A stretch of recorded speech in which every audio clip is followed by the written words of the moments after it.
பலவீனமான வேட்பாளரை நிறுத்துமாறு பொன் ராதாகிருஷ்ணன் தூது அனுப்பியதாக டிடிவி தினகரன் கூறியிருந்த நிலையில் தற்போது அதற்கு மறுப்பு தெரிவித்து பொன் ராதாகிருஷ்ணன் விளக்கம் அளித்திருக்கிறார். முன்பாக டிடிவி தினகரன் இதுகுறித்து அளித்த பேட்டியை தற்போது பார்க்கலாம். எங்க மேல உள்ள கோபமே அம்மாவுக்கு இவங்க பாதுகாப்பா இருக்காங்க. இவங்க அம்மா மாதிரியே யாருக்கும் பெண்டாக மாட்டாங்க. இப்போ பழனிசாமி பன்னீர்செல்வம் மாதிரி அடிபணிய மாட்டாங்க. நம்மளுடைய இஷ்டத்துக்கு இவங்க ஆட மாட்டாங்க. அதனால் இவங்களை ஒழிக்கணுங்கிறது தான் அவங்களுடைய இது. இப்போ கூட இந்த தேர்தலில் நிறைய பேர் எங்கள்கிட்ட அவங்க சொன்னாங்களா என்னன்னு தெரியாது. திருநெல்வேலியில் நீங்கள் தூத்துக்குடியில் திருநெல்வேலியில் முஸ்லீமை போடுங்க, கன்னியாகுமரியில் கிறிஸ்டினை போடுங்கன்னு எனக்கு சொல்லி அனுப்புவாங்களே. என்னிடம் திரு பொன் ராதாகிருஷ்ணன் பேசணும்னு சொல்லி யாரும் அவங்க இதில் கருப்பு முருகானந்தம்னு ஒருத்தர் தேர்தல் நேரத்தில் எனக்கு ரொம்ப நண்பர். அவர் 99லேருந்து இப்போ இடையிலலாம் நான் அவரை பேசலதில்லை. எங்கள் விவேக் கல்யாணத்தில் பார்த்தது தான். அதுக்கப்புறம் நான் யாரையும் தொடர்பு கொள்ளல பிஜேபியில். அவரும் என்னை தொடர்பு கொள்ளாதவர். கருப்பு முருகானந்தம்னு ஒருத்தர் இருக்கார் அவங்க நிர்வாகி. எங்கள் ஜனாவுடைய லைனில் என்கிட்ட பொன் ராதாகிருஷ்ணன் பேசணும்னா நான் சொன்னேன் கன்னியாகுமரியில் கிருஷ்ணனை போட சொல்லுவார்ப்பா, அதெல்லாம் இருக்கும். அது 2-3 சோர்ஸில் பார்த்தா அங்கே வேட்பாளர் போடாதீங்க, வீக்கா வேட்பாளர் போடுங்க அப்படின்னு சொல்லி அனுப்புவாங்க. அவங்க எல்லாரையும் எல்லா முறையிலையும் அப்ரோச் பண்ணுவாங்க. டைரெக்டாக இல்லை, அது இன்டைரக்டாக. இப்போ எனக்கு குணா நண்பர்னா குணா மூலம் ஒரு தகவல் வரும். அது மாதிரி அவங்களுக்கு நாங்கள் ஒரு அடிபணியில் அது நாங்கள் நான் சொல்கிற மாதிரி அம்மாவுடைய தொண்டர்களுக்கும் தமிழ்நாட்டு மக்களுக்கும் தான் நாங்கள் அடிபணிவோம்.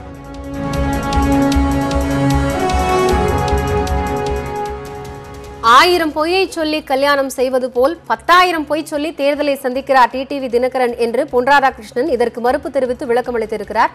அந்த பேட்டியை பார்க்கலாம். தேர்தல் நெருங்கி வரதான் காரணம். அது 1000 பொய்யை சொல்லி ஒரு கல்யாணத்தை பண்ணணும்னு நினைப்பாங்க. ஓகே, இந்த 10,000 பொய்யை சொல்லி ஒரு எலெக்ஷனை முடிக்க முடியுமான்னு பார்க்குறேன். பாஜக கூட இணைய ஏதாவது அவர் முயற்சிகள் மேற்கொண்டிருக்காரு, அந்த மாதிரி ஏதாவது? அது அவங்க தான் கேட்கணும். நினைக்க விரும்புறீங்களா? இல்லை, அவங்க இந்த மாதிரி ஒரு கருத்து வந்துட்டு இருக்காதான். காலதாமதப்படுத்தி போறது என்ன காரணம்? தேர்தல் நெருங்கி வரதான் காரணம். ஓகே, அது 1000 பொய்யை சொல்லி ஒரு கல்யாணத்தை பண்ணணும்னு நினைப்பாங்க. ஓகே, இந்த 10,000 பொய்யை சொல்லி ஒரு எலெக்ஷனை முடிக்க முடியுமான்னு பார்க்குறேன். பாஜக கூட இணைய ஏதாவது அவர் முயற்சிகள் மேற்கொண்டிருக்காரு, அந்த மாதிரி ஏதாவது? அது அவங்க தான் கேட்கணும். ஓகே, நினைக்க விரும்புறீங்களா? இல்லை, அவங்க இந்த மாதிரி ஒரு கருத்து வந்துட்டு இருக்காதான். காலதாமதப்படுத்தி போறது என்ன காரணம்? தேர்தல் நெருங்கி வரதான் காரணம். ஓகே, அது 1000 பொய்யை சொல்லி ஒரு கல்யாணத்தை பண்ணணும்னு நினைப்பாங்க. ஓகே, இந்த 10,000 பொய்யை சொல்லி ஒரு எலெக்ஷனை முடிக்க முடியுமான்னு பார்க்குறேன். பாஜக கூட இணைய ஏதாவது அவர் முயற்சிகள் மேற்கொண்டிருக்காரு, அந்த மாதிரி ஏதாவது? அது அவங்க தான் கேட்கணும். ஓகே, நினைக்க விரும்புறீங்களா? இல்லை, அவங்க இந்த மாதிரி ஒரு கருத்து வந்துட்டு இருக்காங்க.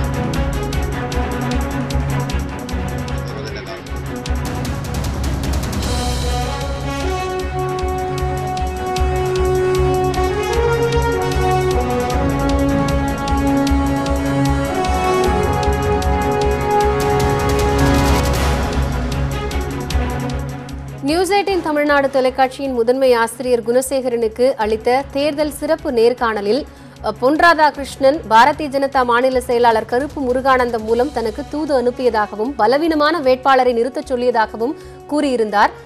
இதற்கு தற்போது பொன் ராதாகிருஷ்ணன் மறுப்பு தெரிவித்திருக்கிறார். இது குறித்து டிடிவி தினகரன் நியூஸ் 18 தமிழ்நாடு தொலைக்காட்சிக்கு அளித்த பிரத்யேக பேட்டியை மீண்டும் ஒரு முறை பார்க்கலாம். அம்மாவுக்கு இவங்க பாதுகாப்பா இருக்காங்க. இவங்க அம்மா மாதிரியே யாருக்கும் பெண்டாக மாட்டாங்க. இப்போ பழனிசாமி பன்னீர்செல்வம் மாதிரி அடிபணிய மாட்டாங்க. நம்மளுடைய இஷ்டத்துக்கு இவங்க ஆட மாட்டாங்க. அதனால் இவங்களை ஒழிக்கணுங்கிறது தான் அவங்களுடைய இது. இப்போ கூட இந்த தேர்தலில் நிறைய பேர் எங்கள்கிட்ட அவங்க சொன்னாங்களா என்னன்னு தெரியாது. திருநெல்வேலியில் நீங்கள் தூத்துக்குடியில் திருநெல்வேலியில் முஸ்லீமை போடுங்க, கன்னியாகுமரியில் கிறிஸ்டினை போடுங்கன்னு எனக்கு சொல்லி அனுப்புவாங்களே. என்னிடம் திரு பொன் ராதாகிருஷ்ணன் பேசணும்னு சொல்லி யாரும் அவங்க இதில் கருப்பு முருகானந்தம்னு ஒருத்தர் தேர்தல் நேரத்தில் எனக்கு ரொம்ப நண்பர். அவர் 99லேருந்து. இப்போ இடையிலலாம் நான் அவரை பேசலதில்லை. எங்கள் விவேக் கல்யாணத்தில் பார்த்தது தான். அதுக்கப்புறம் நான் யாரையும் தொடர்பு கொள்ளல பிஜேபியில். அவரும் என்னை தொடர்பு கொள்ளாதவர். கருப்பு முருகானந்தம்னு ஒருத்தர் இருக்கார் அவங்க நிர்வாகி. எங்கள் ஜனாவுடைய இதுகுறித்து கூடுதல் கருத்துக்களை பகிர்ந்து கொள்வதற்காக அமமுக தரப்பிலிருந்து திரு வெற்றிவேல் அவர்கள் இணைப்பில் இருக்கிறார். அவரிடம் பேசலாம். சார் வணக்கம். இப்போ பொன் ராதாகிருஷ்ணன் டிடிவி தினகரன் கூறியிருந்த பலவீனமான வேட்பாளரை நிறுத்துமாறு பொன் ராதாகிருஷ்ணன் தனக்கு தூது அனுப்பியிருந்தாருன்னு டிடிவி தினகரன் சொல்லியிருந்ததற்கு முற்றிலுமாக மறுப்பு தெரிவிச்சிருக்கிறாரு. பொய் சொல்றாரு அப்படிங்கிற வார்த்தையை குறிப்பிட்டிருக்கிறாரு. நீங்க எப்படி பார்க்குறீங்க?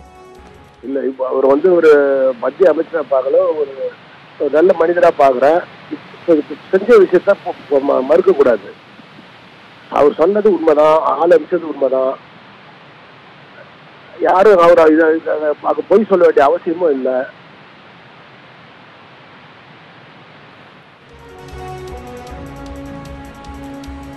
சார் அவரு சொல்றாரு தேர்தல் நெருங்கி வருது, அதனால வந்து எப்படியாவது வெற்றி பெறணும் அப்படிங்கறதுக்காக ஒரு பொய்ய சொல்றாரு டிடிவி தினகரன் அப்படிங்கறத சொல்றாரு. இது பற்றி கருப்பு முருகானந்தம் கூட வந்து பதில் சொல்லும் போது நீங்களும் பாரதிய ஜனதாவை அணுகியதாக ஒரு குறிப்பிட்டிருந்தாரு. அதெல்லாம் பொய்மா, கோயாபில்ஸ் பிரச்சாரம் இதெல்லாம். இவங்க வந்து பாரதிய ஜனதா எவ்வளவு பேர் நெருக்கடியெல்லாம் எங்களுக்கு கொடுத்தாங்கன்னு தெரியும், உலகத்துக்கே தெரியும். இதெல்லாம் மீறி வந்து அவங்க வெக்கத்தை விட்டு பயந்து போய் இந்த மாதிரி ஒரு ப்ரொபோசலை சாருக்கு அமைச்சது உண்மை, எங்களுக்கு எல்லாமே தெரியும். அதை மறுத்து இவர் அமைச்சிட்டாருன்றது உண்மை. நாங்கள் ஒன்றும் ராணுவம் செய்கிற சாதனையெல்லாம் வச்சு ஓட்டு கேட்கல, இவங்க தான் வந்து பயந்து போய் இந்த மாதிரி பண்ணுறாங்க. ஏற்கனவே அந்த கன்னியாகுமரி தொகுதியில பொன் ராதாகிருஷ்ணன் வெற்றி பெற்றிருக்கிறார். அப்படி இருக்கும்போது அவர் எதுக்காக உங்களிடம் அப்படி பலவீனமான ஒரு வேட்பாளரை நிறுத்த சொல்லி கேட்க வேண்டும் அப்படிங்கிற அடிப்படை கேள்வி இருக்கேன். இல்ல வெற்றி பெற்ற அந்த தொகுதிக்கு ஒன்றும் பண்ணலன்றது தானே உண்மை. இவ்வளவு நாள் இந்த பாரதிய ஜனதாவும் அதிமுகவும் அடுத்து கூட்ட வந்து அந்த பகுதி மக்களை பார்த்து தானே இருக்காங்க. எல்லாரும் வெறுப்புல எல்லாம் இருக்காது இது மேல. எதற்காக தராது? தேர்தல் நெருங்குற சமயத்துல அதை டிடிவி தினகரன் வெளிப்படுத்த வேண்டும், அப்படி ஒரு பேச்சு இருந்திருந்தால் முன்கூட்டியே தெரிவித்திருக்கலாமே. எப்போ வேணுமா நாங்க சொல்லுமா? இப்பதான் சொல்லணும். அவர் கேட்டது உண்மையா இல்லையா? தேர்தல் கேண்டிடேட் போடும்போது கேட்டது தானே. இன்னொரு வேட்பாளர் நான் சொல்றேன், இன்னொரு வேட்பாளர் வந்து அதே கூட்டணில இருந்து எங்கிட்ட அனுப்பிச்சாரு. ஒரு ஆள் அனுப்பிச்சு கொஞ்சம் தயவு செய்து இந்த மாதிரி கேண்டிடேட்டை போடுங்கன்னு சொல்லி அனுப்பிச்சாரு. மறுத்துட்டோம், சார்கிட்ட சொல்லிட்டு மறுத்துட்டோம். அதை இதெல்லாம் வந்து அவங்க செய்யற முயற்சி பலவீனமா இருக்காங்கன்றத காமிக்குது. நீங்க சொல்லக்கூடிய வேட்பாளரும் பாரதிய ஜனதாவை சேர்ந்தவர் தானா? அந்த கூட்டணியில் இருக்கவர். அப்போ எந்த கட்சிங்கிறத நீங்க குறிப்பிடலாமே சார்? இல்ல அதுவா நான் கூட்டணியில் இருக்கவர், அவசியம் வந்தா சொல்றேன். சரி, அப்போ பாரதிய ஜனதாவும் அதிமுகவும் கூட்டணி அமைத்திருக்கிறார்கள். பாரதிய ஜனதா அதிமுகவிடம் பேசாதது ஏன் அமமுகவை தொடர்பு கொண்டு கேட்க வேண்டும் வேட்பாளர்கள் பற்றி? அவங்க பயம் மக்கள் விரோதமா இவ்வளவு நாள் பண்ணிட்டாங்க. பப்ளிக் பாக்குறாங்கல்ல எல்லாத்தையும். அந்த சூழ்நிலை எங்ககிட்ட பயப்படுறாங்க. சரி, அப்போ உங்களிடம் கேட்ட அதிமுக வேட்பாளர் எந்த தொகுதியை சேர்ந்தவர் திரு வெற்றிவேல்? இல்லம்மா, நீ எப்ப வேணுமோ பேரோட நான் சொல்றேன், கவலைப்படாதீங்க.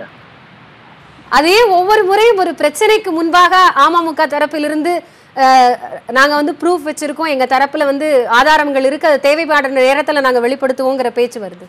ஆமா, அது டிசைட் பண்ண வேண்டியது நாங்க தானே. எப்ப வெளியிடணும் அது டிசைட் பண்ண வேண்டியது நாங்க தானே. இதை வந்து நீங்க தேர்தலை ஒட்டி நீங்க பயன்படுத்தக்கூடிய ஒரு ஆயுதமா மாறாதா? தேர்தலை ஒட்டி ஆயுதமா இல்லையா? எல்லாமே ஓட்டு அரசியல் தானே. அந்த ஓட்டு அரசியல் எப்படி பேஸ் பண்ணணுமோ அப்படி பேஸ் பண்றோம். அவங்களோட வீக்னஸை எக்ஸ்போஸ் பண்றோம், அவங்க பண்ணதை உண்மையை வெளியே சொல்றோம். இப்போ தேர்தலுக்கு முன்பாக நீங்க குறிப்பிடக்கூடிய மற்றொரு வேட்பாளரினுடைய விவரத்தையும் வெளியிடுவீங்களா? அவசியம் ஏற்பட்டால் கண்டிப்பாக வெளியிடுவேன். திரும்பவும் கேட்கிறேன், அடிப்படையான ஒரு சந்தேகம் தான். கூட்டணியில அதிமுகவும் பாரதிய ஜனதாவும் இருக்காங்க. அப்படி இருக்கும்போது அவங்க ஏன் அமமுகவை தொடர்பு கொள்ள வேண்டிய அவசியம் என்ன அப்படிங்கிறது தான். இந்த கேள்வியை நீங்க அவங்க கிட்ட கேட்கணும். ஏன் பொன்னார் தொடர்பு கொண்டார், ஏன் இன்னொரு வேட்பாளர் தொடர்பு கொண்டார்லாம் நீங்க அவங்க கிட்ட கேட்க வேண்டிய கேள்வி. அவங்க இல்லைன்னு மறுத்தா இப்ப வெளியே பூனைக்குட்டி வெளியே வந்துச்சு மறுக்கிறாங்க. அதை இல்ல, அடிப்படையாகவே அவங்களுக்கு அமமுக வந்து ஒரு கட்சியாக அங்கீகரிக்கப்படல. அந்த நீங்க வந்து இப்போ தனித்து தான் போட்டிடுறீங்க அப்படிங்கிற பட்சத்துல உங்களை அவங்க அணுக வேண்டிய தேவை என்ன இருக்கு? கூட்டணியோடு பலமாக இருக்கிறார்கள், மெகா கூட்டணின்னு சொல்றாங்க. டிடிவி சார் இப்ப பதில் சொன்னாரு, எங்க துணை பொதுச்செயலாளர் சொன்னார்ல, அதை பார்த்து ஏன் இப்போ வந்து இல்லைன்னு மறுக்கிறீங்க? பொறுப்படுத்தாத போயிட வேண்டியது தானே. நாங்க தான் ஒண்ணும் இல்லாத சின்ன கட்சி தானே. இல்ல அப்படிங்கறது செய்தியாளர்கள் கேட்கும் போது அந்த கேள்விக்கு பொன் ராதாகிருஷ்ணன் தரப்புல இருந்து பதில் சொல்லப்படுது. இல்ல, நாங்க கட்சி ஏன் ஊடகங்களை பொருட்படுத்தி இவங்க பொன் ராதாகிருஷ்ணன் ஏன் பொருட்படுத்துறாரு? இவ்வளவு முக்கியமாக பாரதிய ஜனதா சார்பிலிருந்து போட்டியிடக்கூடிய ஒரு வேட்பாளர் மீது ஒரு மிகப்பெரிய ஒரு குற்றச்சாட்டை வைக்கும் போது அதற்கான பதில் அவர்கிட்ட கேட்க வேண்டிய பொறுப்பிலே ஊடகம் இருக்கே.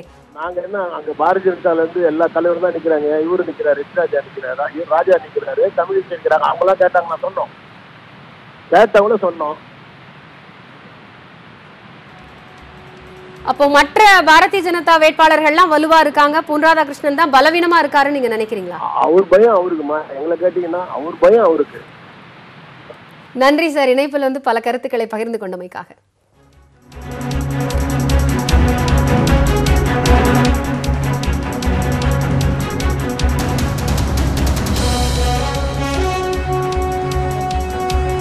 தோல்வி பயத்தால் குறுக்கு வழியில் வெற்றி பெற பொன் ராதாகிருஷ்ணன் முயற்சித்துள்ளதாக குமரி காங்கிரஸ் வேட்பாளர் வசந்த்குமார் நேற்று தெரிவித்திருந்தார். அதை தற்போது பார்க்கலாம். தினகரனே ஒரு செய்தியை சொல்றாருன்னா அது உண்மையா தான் இருக்கும். ராதாகிருஷ்ணனுக்கு இப்போ கொஞ்ச நாளாவே தோல்வி பயம். என்ன பேசுறதுன்னு அவருக்கும் புரியல. எப்படி வந்து இதை தேர்தலை சீர்குலைக்கலாங்கிற மாதிரி அவர் பிளான் போடுறாரு. இங்கே கன்னியாகுமரியில் அவர் ஈஸியாக ஜெயிக்கணும், அதுக்கு யாராவது ஒரு மைனாரிட்டியை பலம் இழந்த ஒரு கேண்டிடேட்டாக போட்டு அதன் மூலம் கொஞ்சம் ஓட்டை பிரித்து அவர் வெற்றி பெறலான்னு நினைக்கிறாரு. அது வந்து ரொம்ப தவறான ஒரு முன் உதாரணம். எனவே அவருக்கு செயல்பாடுகள் மக்கள் ஏற்றுக்கொள்ள மாட்டார்கள். டிடிவி தினகரனே இப்பொழுது சொல்லிவிட்டார். எனவே ராதாகிருஷ்ணன் எந்த முகத்தோடு மக்களை போய் சந்திப்பார்? நாங்கள் தான் ஆளுங்கட்சி, இந்தியாவே எங்கள் கையில் தான் இருக்குன்னு சொன்ன ராதாகிருஷ்ணன் எப்படி போய் முகத்தை காட்ட முடியும்? எனவே தோல்வி பயத்தில் அவங்க ஒவ்வொன்றா செய்துக்கிட்டு இருக்காங்க, ஒவ்வொன்றும் மாட்டிக்கிறாங்க. தினகரனே ஒரு செய்தியை சொல்கிறாருன்னா அது உண்மையாக தான் இருக்கும். ராதாகிருஷ்ணனுக்கு இப்போ கொஞ்ச நாளாவே தோல்வி பயம். என்ன பேசுறதுன்னு அவருக்கும் புரியல. எப்படி வந்து இதை தேர்தலை சீர்குலைக்கலாங்கிற மாதிரி அவர் பிளான் போடுறாரு.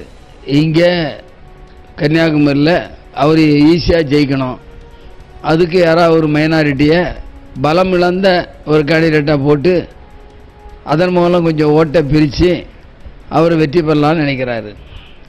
அது வந்து ரொம்ப தவறான ஒரு முன் உதாரணம். எனவே அவருக்கு செயல்பாடுகள் மக்கள் ஏற்றுக்கொள்ள மாட்டார்கள். டிடிவி தினகரனே இப்பொழுது சொல்லிவிட்டார். எனவே ராதாகிருஷ்ணன் எந்த முகத்தோடு மக்களை போய் சந்திப்பார்?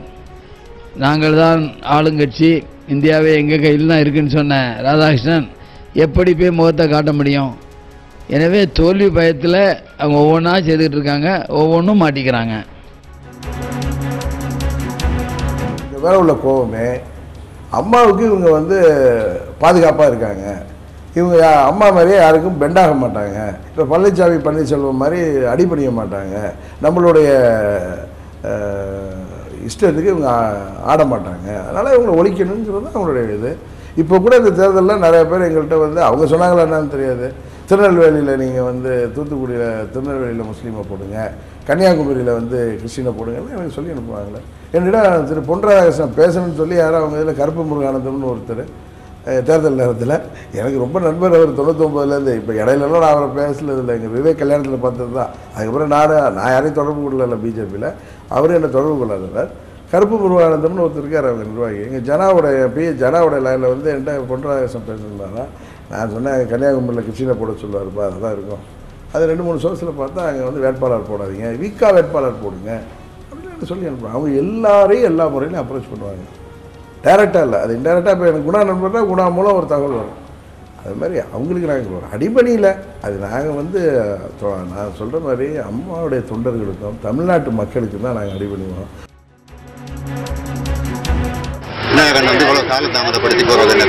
தேர்தல் நெருங்கி வர்றதுதான் காரணம்.